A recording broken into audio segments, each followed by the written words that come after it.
കാസർഗോഡ് വധശ്രമ കേസിൽ പ്രതിയായ ഖാദർ കരിപ്പൊടിക്കെതിരെ കൂടുതൽ തെളിവുകൾ പുറത്ത്. ഖാദർ കരിപ്പൊടിയും സംഘവും പള്ളിക്കര സ്വദേശിയായ അബ്ദുൽ അഹാദിനെ മർദ്ദിക്കുന്ന ദൃശ്യങ്ങളാണ് ഇപ്പോൾ പുറത്തു വന്നിരിക്കുന്നത്. സാമ്പത്തിക ഇടപാടുകളെ ചൊല്ലിയുള്ള തർക്കമാണ് അക്രമത്തിൽ കലാശിച്ചത്.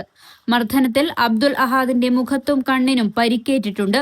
ഇന്റർലോക്ക് കട്ടകൾ ഉപയോഗിച്ച് ഖാദർ കരിപ്പൊടിയും സുഹൃത്തുക്കളും ചേർന്ന് മർദ്ദിച്ചതായും പേനാക്കത്തി ഉപയോഗിച്ച് കുത്തിക്കൊലപ്പെടുത്താൻ ശ്രമിച്ചതായും അഹാദ് പരാതിയിൽ വ്യക്തമാക്കുന്നുണ്ട്.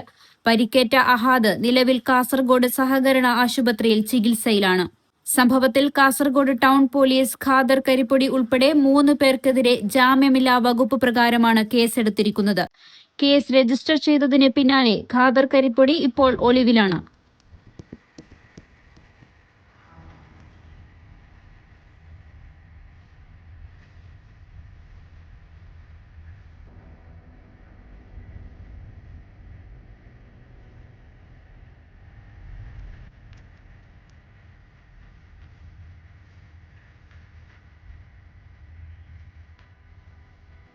അതേസമയം തനിക്കെതിരെയുള്ള ആരോപണങ്ങൾ നിഷേധിച്ച് ഖാദർ കരിപ്പൊടിയും രംഗത്തെത്തിയിട്ടുണ്ട്.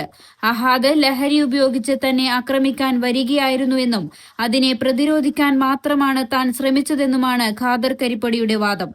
News 14 live Kasaragod. ബജറ്റിനിണങ്ങിയ വിവാഹാഭരണങ്ങളുടെ വൈവിധ്യമാർന്ന കളക്ഷനുമായി റോഷി ജ്വല്ലറി. ഡയമണ്ട് ആഭരണങ്ങളുടെ ഏറ്റവും പുതിയ ഡിസൈനുകൾ ഏറ്റവും കുറഞ്ഞ പണിക്കൂലിയിൽ. Roshi jewellery, Gold and Diamonds, Bank Road and Court Road, Kasargod. Forever shine.